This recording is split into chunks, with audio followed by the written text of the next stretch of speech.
Hello friends, welcome to આપણું રસોડું।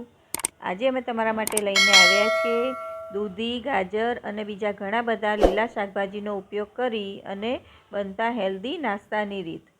આ નાસ્તાની અંદર આપણે કોઈ પણ પ્રકારના લોટનો ઉપયોગ નથી કરવાનો, છતાં પણ આ ખૂબ જ ટેસ્ટી તૈયાર થાય છે। સવારમાં બ્રેકફાસ્ટમાં અથવા તો બાળકોને લંચ બોક્સમાં પણ તમે આ નાસ્તો બનાવીને આપી શકો છો। બાળકોને દૂધીનું શાક અને લીલા શાકભાજી નથી ભાવતા હોતા, પણ જો તમે આ રીતે નાસ્તો બનાવીને આપશો એ લોકોને પણ ખાવાની ખૂબ જ મજા આવશે। આ નાસ્તો જે લોકો ડાયટ કરતા હોય અથવા તો જે લોકોને ડાયાબિટીસ હોય એ લોકો પણ પેટ ભરીને ખાઈ શકે છે, એટલો હેલ્ધી તૈયાર થાય છે। તો વિડીયોને સ્કીપ કર્યા વગર તમે આખો જ વિડીયો જોજો, અને જો તમને અમારી રેસીપી પસંદ હોય તો વિડીયોને લાઇક અને શેર કરજો, અને ચેનલ પર નવા હોય તો ચેનલને સબસ્ક્રાઈબ કરવાનું ના ભૂલતા। બાજુમાં આપેલા બેલ આઇકોનને પ્રેસ કરજો, જેથી આવનારા દરેક નવા વિડીયોની નોટિફિકેશન તમને મળતી રહે। તો ચાલો શરૂ કરીએ। તેના માટે સૌ પ્રથમ એક બાઉલ ભરી અને આપણે સોજી લેવાનો છે, અને અડધો બાઉલ દહીં લઈશું। હવે આપણે એક મોટા વાસણમાં સોજી અને દહીં મિક્સ કરી દઈશું। આની અંદર વધારે પડતા સોજીનો ઉપયોગ આપણે નથી કરવાનો, દહીં નાખવાનું છે, એટલે આ નાસ્તો પ્રોટીન, વિટામિન, મિનરલ બધાથી ભરપૂર તૈયાર થશે। હવે આપણે આમાં જરૂર મુજબ પાણી ઉમેરી અને બેટર તૈયાર કરીશું। બેટર વધારે ઢીલું ના થઈ જાય તેનું ધ્યાન રાખવાનું છે, કેમ કે આપણે આની અંદર ભરપૂર પ્રમાણમાં વેજીટેબલ નાખવાના છે, એટલે જો ઢીલું બેટર થશે તો નાસ્તો બરાબર નહીં બને।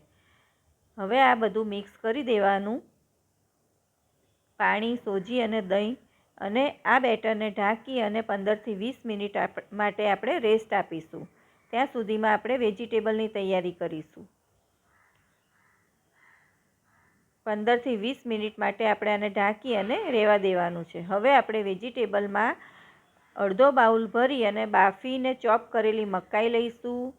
આને આપણે દોરીવાળા ચોપરમાં અથવા તો ચીલી કટરમાં આ રીતની ઝીણી ઝીણી ચોપ કરી લેવાની, મકાઈને બાફીને જ લેવાની છે। ત્યારબાદ ઝીણી સમારેલી કોથમીર એક બાઉલ, કેપ્સિકમ 2 થી 3 ચમચી ઝીણા સમારેલા, એક ટામેટું, ડુંગળી ઝીણી સમારેલી, ગાજર છીણેલું, છીણેલી દૂધી અને આદુ મરચાંની પેસ્ટ લઈશું। આ બધી જ વસ્તુ આપણે બેટરની અંદર એડ કરવાની છે। હવે આપણું બેટર પણ સરસ રીતે પલળી ગયું છે, તો તેની અંદર આપણે બધા વેજીટેબલ પહેલાં એડ કરી દઈશું। છીણેલું ગાજર લઈશું, જેટલો સોજી છે એના કરતાં 3 ગણું વેજીટેબલ આપણે આની અંદર એડ કરવાનું છે। કેપ્સિકમ, બધું જ વેજીટેબલ ઝીણું ઝીણું સમારી લેવાનું છે, અને ગાજર અને દૂધીને છીણી લેવાની છે। જો તમે ડુંગળી ના ખાતા હોય તો તમારે સ્કીપ કરવાની। વેજીટેબલ તમે તમારી પસંદગી પ્રમાણે વધારે કે ઓછું આમાં એડ કરી શકો છો, અને જે ના ગમતું હોય તમે સ્કીપ પણ કરી શકો છો, અને જે વેજીટેબલ તમને ગમતું હોય એ તમે એડ પણ કરી શકો છો। આની અંદર આપણે લાલ મરચું બિલકુલ નથી ઉમેરવાનું, એટલે લીલા મરચાં થોડા વધારે લીધા છે, પણ બાળકોને ખાવાનું હોય તો તમે તમારી પસંદગી પ્રમાણે ઓછા કે વધારે લઈ શકો છો। ભરપૂર પ્રમાણમાં કોથમીર ઉમેરીશું અને બધું બરાબર મિક્સ કરી દઈશું। તમે જોઈ શકો છો કેટલું વેજીટેબલ આપણે આની અંદર એડ કર્યું છે, એટલે આ એકદમ હેલ્ધી નાસ્તો તૈયાર થશે। હવે આ બેટર થોડું થીક લાગે છે તો આપણે તેમાં પાણી પણ ઉમેરવું પડશે। પહેલાં આપણે સ્વાદ અનુસાર મીઠું ઉમેરી દઈશું, અને પછી તેમાં જરૂર પ્રમાણે પાણી એડ કરી અને મિક્સ કરતા જઈશું। પાણી પહેલાંથી વધારે નહીં એડ કરવાનું, થોડું થોડું પાણી એડ કરતું જવાનું ને આ રીતે મિક્સ કરતું જવાનું। અમે અહીંયા થોડું થોડું પાણી નાખતા જઈ અને બેટરને મિક્સ કરીએ છીએ। એક સાથે વધારે પાણી નાખી દેશો તો ઢીલું થઈ જશે, કેમ કે આની અંદર વેજીટેબલ વધારે છે અને દૂધી આપણે છીણીને નાખી છે। હવે અહીંયા 2 પિંચ જેટલો કુકિંગ સોડા એટલે કે સાજીના ફૂલ એડ કરીશું, એટલે નાસ્તો એકદમ સરસ અંદરથી પણ ચડી જાય અને સોફ્ટ તૈયાર થાય, અને બરાબર મિક્સ કરી લઈશું। આ રીતે તમે તૈયાર કરી અને રાત્રે ફ્રીજમાં મૂકી દો તો સવારે ફટાફટ તમે બાળકોને લંચ બોક્સમાં અથવા તો બ્રેકફાસ્ટમાં બનાવી શકો છો।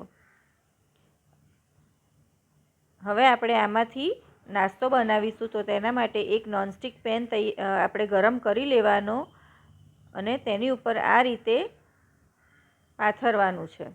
આ વધારે પડતું પાતળો નાસ્તો તૈયાર નહીં થાય. આ રીતનો નાસ્તો તૈયાર થશે કેમ કે આપણે આમાં વેજીટેબલ વધારે એડ કર્યા છે, એટલે આવી રીતે થોડો થીક જ તૈયાર થાય છે. આ બેટરમાંથી તમે અપમ પણ બનાવી શકો છો, અને જો બાળકોને પનીર ભાવતું હોય તો તમે આ બેટરની અંદર છીણેલું પનીર પણ એડ કરી શકો છો. એ પણ એકદમ હેલ્ધી તૈયાર થાય છે. અને આ રીતે બંને બાજુ શેકી અને ઉપર તમે ચીઝ પણ છીણીને એડ કરી શકો છો. એ રીતે પણ તમે બાળકોને આપી શકો છો. ચીઝ છીણી અને થોડીક વાર માટે ગેસ ઉપર રહેવા દેવાનું, એટલે ચીઝ સરસ મેલ્ટ થઈ જાય. અને ચીઝ પનીરવાળો નાસ્તો બાળકોને ખાવાની ખૂબ જ મજા આવે છે. બાળકોને લીલા શાકભાજી અને દૂધી નથી ભાવતું હોતું, પણ આ રીતે બાળકોને બનાવીને આપશો તો એ લોકોને પણ ખાવાની મજા આવશે. તો તૈયાર છે આપણો નાસ્તો ફ્રેન્ડ્સ. નાના મોટા બધાને ભાવે એવો આ નાસ્તો તૈયાર થાય છે. તો શિયાળામાં ભરપૂર પ્રમાણમાં શાકભાજી મળે છે, તો તેનો ઉપયોગ આપણે કરવો જોઈએ આ રીતે. તો તમને અમારા આ વેજીટેબલથી ભરપૂર નાસ્તાની રીત કેવી લાગી તે અમને કમેન્ટ કરીને જણાવજો ફ્રેન્ડ્સ. ગ્રીન ચટણીની રીત અમે ઘણી બધી વખત મૂકેલી છે, તો તેની લિંક પણ હું ડિસ્ક્રિપ્શન બોક્સમાં આપી દઈશ. અને તમે જો ક્યારેય આ રીતે નાસ્તો ના બનાવ્યો હોય તો એકવાર ચોક્કસથી ટ્રાય કરજો. નાના મોટા બધાને ખૂબ જ ભાવશે. તો ફરી મળીશું બીજી આવી નવી હેલ્ધી અને ટેસ્ટી રેસીપી સાથે. બાય.